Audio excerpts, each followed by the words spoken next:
રાજ્યમાં પાટીદાર આંદોલનના કારણે ભારે હિંસા જોવા મળી હતી તો ગુરુવારે પણ અમદાવાદ વડોદરા વચ્ચે તોફાનીઓ દ્વારા પાટા ઉખેડી નાખવામાં આવ્યા હોય, જેથી અમદાવાદથી મુંબઈ જતી અને મુંબઈથી અમદાવાદ જતી 20થી વધુ ટ્રેનો રદ કરાઈ હતી।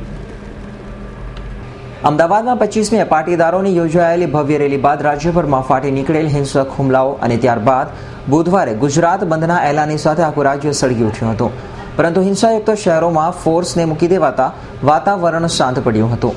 જોકે આજે સવારે અમદાવાદ વડોદરા વચ્ચે ટ્રેનના પાટા ઉખેડી નાખવામાં આવ્યા હોય, અમદાવાદથી મુંબઈ જતી 10 અને મુંબઈથી અમદાવાદ જતી 12 જેટલી ટ્રેનો રદ કરાઈ હતી, તો રોજિંદી ટ્રેનોને વાયા રતલામ થઈ દોડાવાઈ હતી।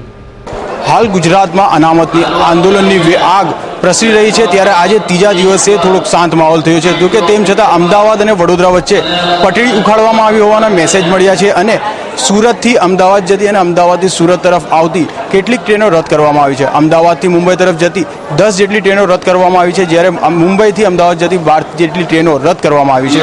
જોકે કેટલીક ટ્રેનોને વાયા રતલામથી ડાયવર્ટ કરવામાં આવી છે, ત્યારે સુરત શહેર પર મુસાફરો જેમની ટ્રેનો રદ કરવામાં આવી છે તે મુસાફરો અટવાઈ પડ્યા છે અને અત્યારે હાલમાં સુરત શહેર પર મુસાફરોની ભીડ જોવા મળી રહી છે। અત્યારે હાલમાં સુરત શહેર પર મુસાફરોની ભીડ જોવા મળી રહી છે। સુરત સ્ટેશન પર હાલમાં મુસાફરો અટવાઈ પડ્યા છે, જેઓને જવા માટે અત્યારે ટ્રેનની સુવિધા નથી, ત્યારે અન્ય કેટલીક ટ્રેનોને મુસાફરોને મોકલવામાં આવી રહ્યા છે।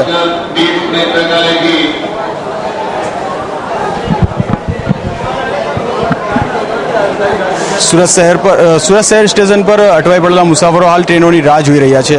કેમેરામેન ચેતન સાથે અઝહર કુરેશી, S9 ન્યૂઝ, સુરત।